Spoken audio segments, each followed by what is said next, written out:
بسم اللہ الرحمن الرحیم۔ لبیک لبیک یا رسول اللہ صلی اللہ علیہ وسلم، تاجدار ختم نبوت، زندہ باد زندہ باد زندہ باد۔ علامہ سعد حسین رضوی کا بہت ہی پیارا کلپ سامنے آیا ہے کہ جس میں وہ کہہ رہے ہیں کہ میری دادی جان اور بابا جان کی والدہ محترمہ، ان کی دادی لگی، وہ کیا نصیحت کرتی تھیں کہ گھوڑوں اور نوجوانوں کا کوئی وطن نہیں ہوتا۔ تو یہ کلپ آپ کو بھی سنانا چاہیں گے، آپ سکرین بابا پر جی دی اما جان ساڑی دادی محترمہ کی فرماندیاں سن، میں جواناں تے گھوڑیاں دے کوئی وطن نہیں ہوندے، اے جدھر منہ کرن ادھر انہاں دا وطن ہوندا۔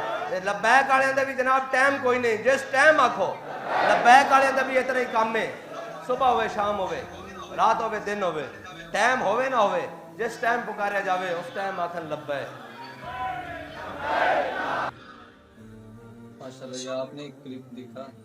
دعا کریں کہ اللہ تعالیٰ ان نوجوانوں کی جو ہے وہ جوانیاں قائم رکھے، اور دین کے لیے جو کوشش کر رہے ہیں اللہ تعالیٰ ان کو نصرت عطا فرمائے، فتح عطا فرمائے، اور پاکستان میں اللہ تعالیٰ نظام مصطفیٰ قائم فرمائے۔